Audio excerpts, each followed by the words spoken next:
Hey guys, I'm Matt from Evolve. Just another short video giving you just a little tip, and this one is on the mindset of starting fitness or just healthy living and training especially. Most people struggle with the initial stages. We know that once we do things enough, it becomes a habit. Why is that? And that is basically because we get a hormonal response from what we do. We think we're intellectual creatures, we're not, we're emotional creatures. Emotions, what are they? They're hormones.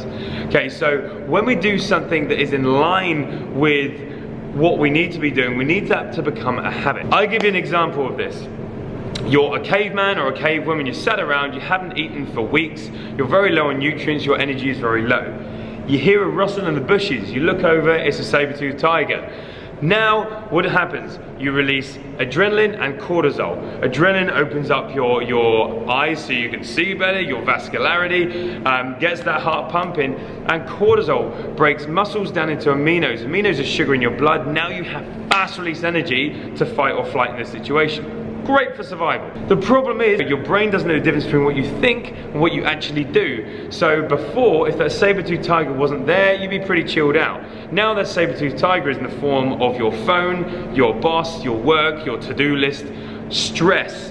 We all lived a stressful life. That is basically a physiological response to that stressful life is the release of these hormones. Problem is, your body can also become addicted to hormones, which is annoying because then you can start rerunning certain patterns, like mindset patterns, that can release that hormone that is detrimental to your lifestyle. So with that in mind, I now want you, we're gonna have an example.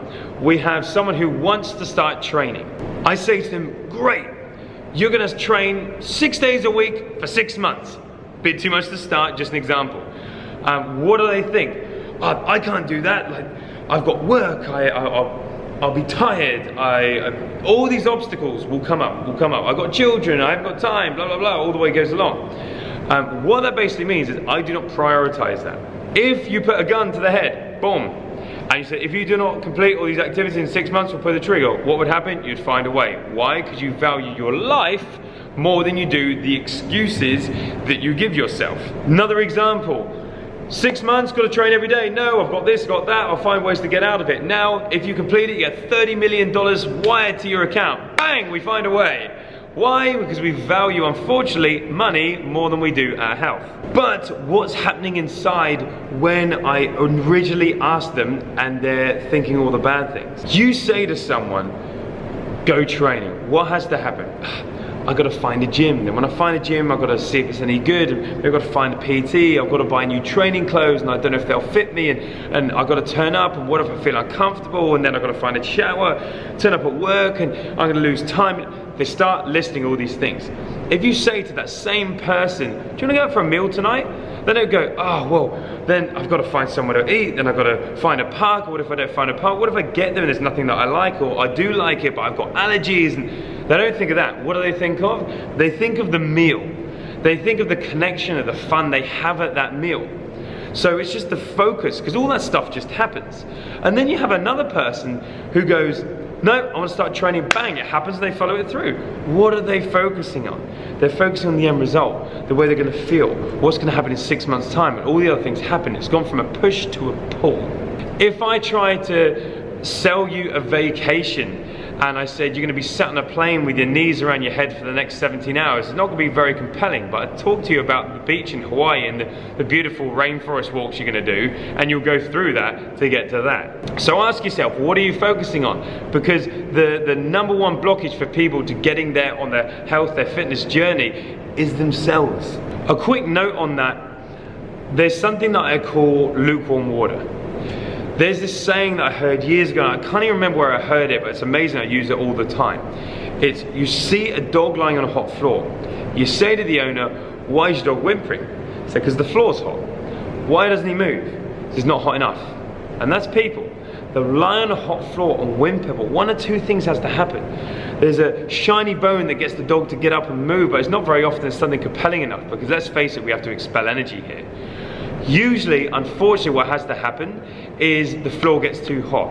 So someone that should lose weight and they know that they should and they don't, suddenly one day, bang, they have a heart scare. What happens? They lose all the weight. But the real question is, could they have done that before?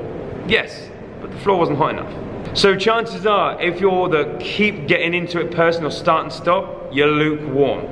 Unfortunately, one or two things has to happen. So rather than waiting for the worst case scenario to happen and make that choice for you because it becomes too painful to stay where you are, that you actually make that change, I suggest we start putting those things in place already. If you are a parent, a great one is to focus on your children, because we won't often do much for ourselves, but we do anything for our kids.